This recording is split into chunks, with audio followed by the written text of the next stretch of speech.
Choosing Our Universe by Stephen Hawkins and Leonard Mlodinow.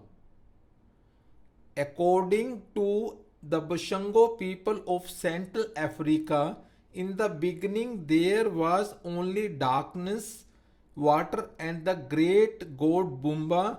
One day Bumba, in pain from a stomach ache, vomited up the sun.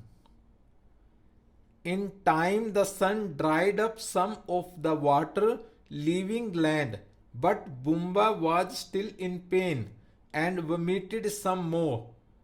Up came the moon, the stars, and then some animals, the leopard, the crocodile, the turtle, and finally man. The Mayans of Mexico and Central America tell of a similar time before creation when all that existed were the sea, the sky, and the Maker. In the Mayan legend, the Maker, unhappy because there was no one to praise him, created the earth, mountains, trees, and most animals. But the animals could not speak, and so he decided to create humans. First, he made them of mud and earth, but they only spoke nonsense. He let them dissolve away and tried again, this time fashioning people from wood. Those people were dull. He decided to destroy them, but they escaped into the forest, sustaining damage along the way that altered them slightly, creating what we today know as monkeys. After that fiasco, the Maker finally came upon a formula that worked and constructed the first humans from white and yellow corn.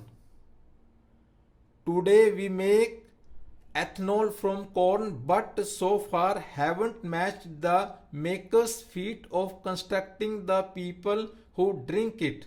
Creation myths like these attempt to answer the questions we address.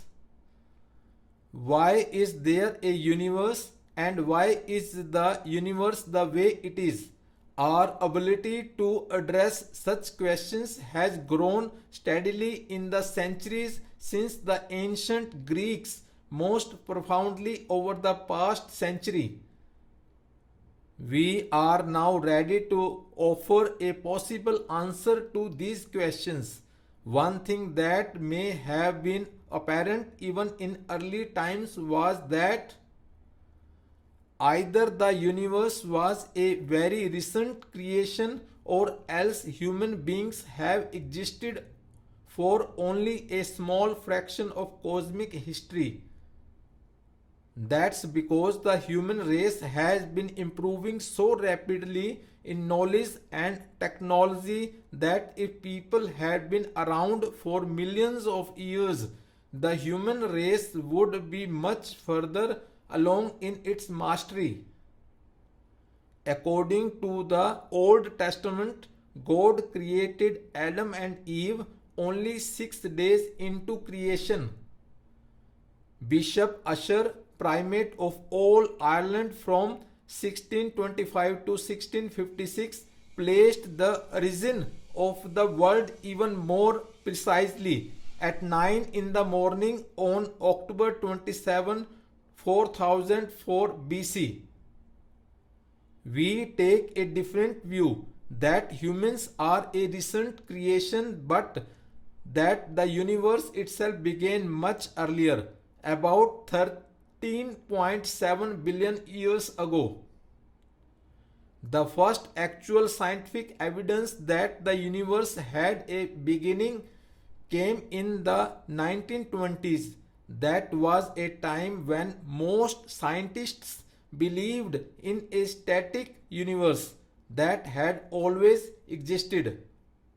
The evidence to the contrary was indirect, based upon the observations Edwin Hubble made with the 100-inch telescope on Mount Wilson in the hills above Pasadena, California.